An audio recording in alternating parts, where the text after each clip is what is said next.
I already explained you the chapters 4, metals and non-metals, and I have discussed so many properties, physical properties, chemical properties of metals and non-metals.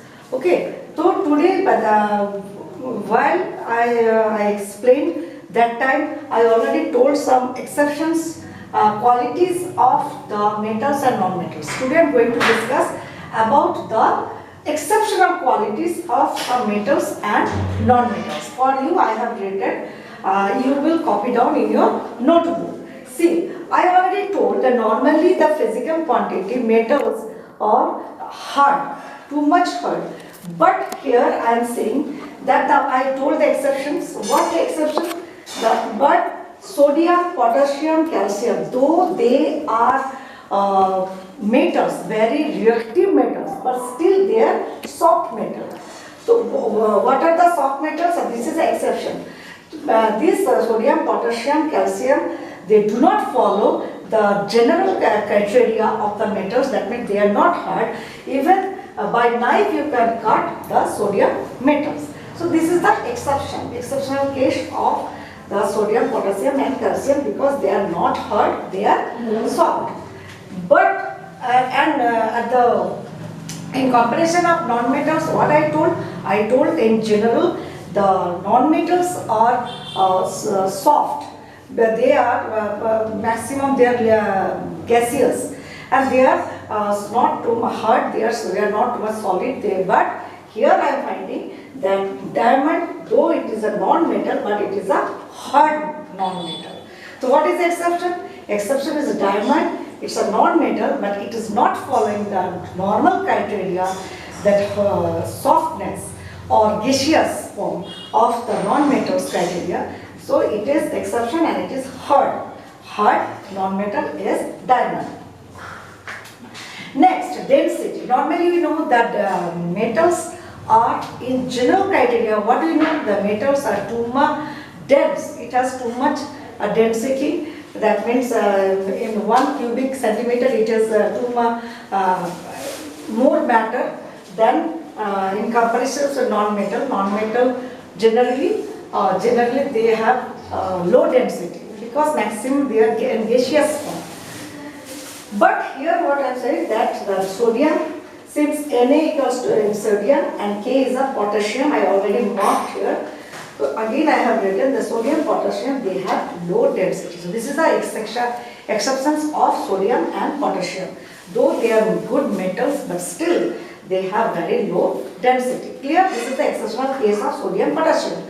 So that time, if the questions will come, give some examples of low density metal, then easily you can give the sodium, potassium. Clear? Now coming to the conductivity, electricity, and heat. Normally we know the words, the criteria we follow about the metals. The metals are very good conductor of heat and electricity. This is the normal and general criteria of metals. But in the exceptions, that non-metals are not good conductor for electricity and heat. But what I found that graphite is an exceptional. Graphite is exceptional, and graphite is a non-metal, but it is good conductor of electricity. Okay, so that is, if the questions will come, give examples of non-metals which is good conductor of electricity, then easily you can give the name of graphite. Okay, because graphite is, though it's a non-metal, but it can conduct electricity and heat both. Okay, now coming the melting point of melting and boiling point. Normally we know that metals, they have, since they are hard, so they have a very high melting point. Melting point means the temperature at which the element or substance melt. This temperature is called melting point. So normally we know the melting and boiling point means the temperature at which the element or substance starts to boil. So this temperature is called the boiling point. So normally what we know, as per general criteria, that metals have very high melting and boiling point. That means at high temperature it melts also, at a more high temperatures, it just boils. But here what exception I am seeing, the sodium Na, potassium K have very moderate melting point. Moderate means not too high, medium. Medium melting point and boiling point. Since melting point is moderate, so normally the boiling point also will be moderate. So what we found that sodium and potassium, though they are metals, but still they have the moderate melting point and boiling point though. Gallium has low melting point, that is 30 degrees centigrade. Gallium, though it is a metal, but still it has very low melting point. The questions will may come. Give an example of metals which are, normally we know that metals have a high melting point, boiling point, but give an example of metals which has very low melting point. Then you can easily give the example of gallium, that its melting point is very low melting point, that is 30 degrees centigrade. It is very lesser than the boiling point of the water. That you can, melting point of gallium. And moderate, you can also give the example of the sodium potassium. Now here, normally we know that metals are solid and they are hot, but here mercury, though it is a metal, but at room temperature it is a liquid. So liquid, give an example of liquid metal, then easily you can give the example of mercury. Clear? And whatever the metals I have told you, the hardness, whatever, solid, these all I am telling at the normal room temperature. Room temperature means which temperature we are staying. This is called the room temperature. Now iodine is a non-metal and bromine is also non-metal. But what we know that non-metals normally they are gaseous form. As I told that diamond is a hard non-metal, that iodine is a solid non-metal. And bromine is, it's not too much hard like diamond, but it's a solid non-metal. Iodine and bromine is a liquid non-metals. Okay, they will ask questions that give an example of liquid non-metal, then you can easily give the example of bromine. Here, now diamond, graphite, boron and silicon, they are non-metals. Diamond, graphite, boron, silicon, these all are elements are non-metals, but still they are having high melting point. Normally you want to know that metals, they have high melting point, high boiling point, but here what we found, that diamond, graphite, boron, silicon being non-metals, but still they have high boiling point, means at high temperature you can melt it.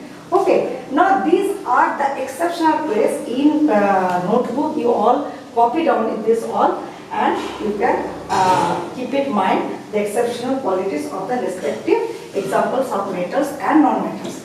Now the chemical properties, and giving some exception here, that means some guidelines how they are reacting with the oxygen, water, like that, as per reactive series. My previous video I already given you that, previous video I already showed you that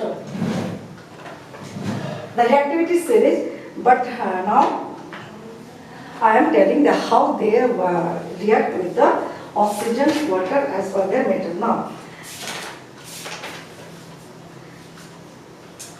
chemical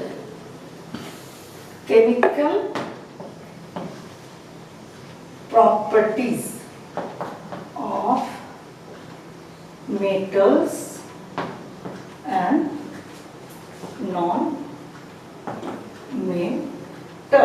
Okay.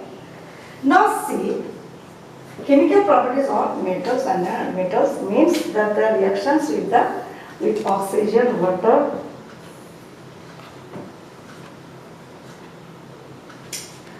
first, number one, metals, that is at room temperature. Since sodium, potassium, they are very reactive metals. In the reactivity series, they are just above, up, so they are very reactive. So they easily react with the oxygens at room temperature. At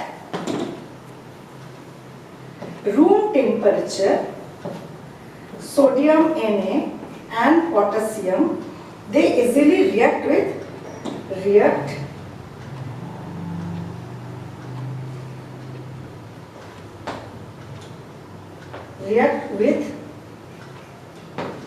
O2, means oxygens. At room temperature, sodium, potassium react with oxygens easily. I already explained means previous video, but just I am revising once more to make your conception clear that how they react, the metals react with the as per their reactivity, that means their strength to combine. Reactivity means the strength, or you can say the power to combine with other elements is called the reactivity. So I have got informed that sodium and potassium react with oxygen at room temperature, whereas that metals or magnesium and zinc react with magnesium and zinc. This is zinc, this is magnesium. They react with O2, oxygen, on heating. Okay, so why they react with room temperature, but the magnesium, zinc, because they are less reactive than sodium and potassium. The magnesium and zinc are less reactive, means they have the less power to combine with the other element. That's why they react with oxygen on heating. Clear? Next coming, that iron does not burn on strong heating and reacts with when iron is prolonged heating. Then now next iron, iron, ferrous. So this is iron. Normally if you heat, does not react with oxygen, O2, on heating, but if you heat it, it reacts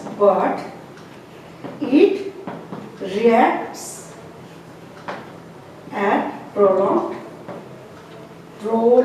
means at long time heating.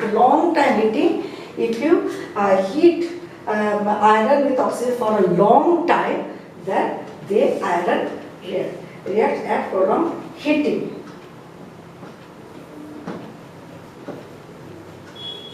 Okay, this is the criteria. As since iron is less reactive than magnesium, zinc, so that's why it reacts with oxygen by long time heating. Now coming reactions with non-metals and oxygen. Only carbon, I already explained that they carbon only react with non-metals, carbon react with oxygen. Now again I am telling the water. Reactions with water. See,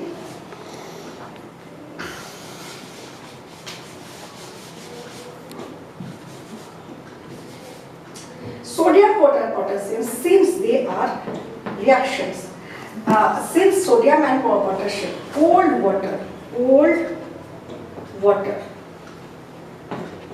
sodium and potassium react with cold water.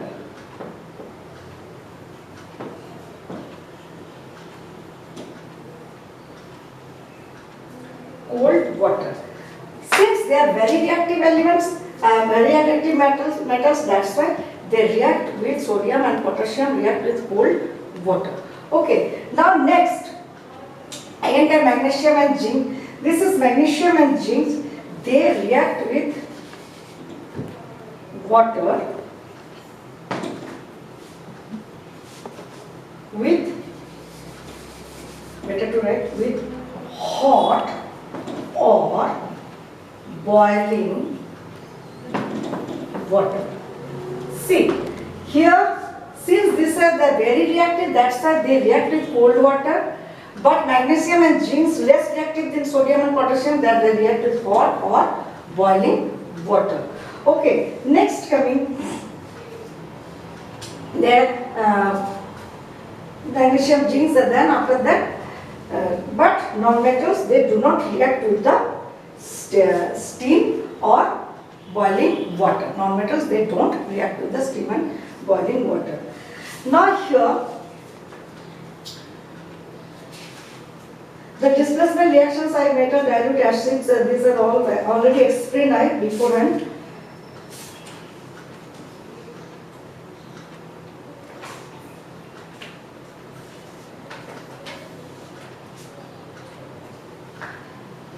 So in your copy, you just note it down and write the exceptions and in which temperature, which water temperature, and cold water or room temperature or hot water or heating, how they react with the oxygen and water.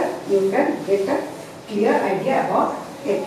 Now the reactivity series, you just write in your copy a reactivity series, and you just keep it in mind. In this way you can understand which element or which metals will react how, and which metals will displace the other metals as per their strength. Okay, in this way you can go through the chapters, and as I have told the exceptions or elements, you also keep it in mind. And also going through the, if you clear this chapter, that means metal, non-metals and reactions with oxygens, water, base, acids, if you go through and make your conception clear, then in class 9 these chapters will be very much clear, because in class 9 this one again you read or learn with some extra examples, nothing else. Okay, thank you.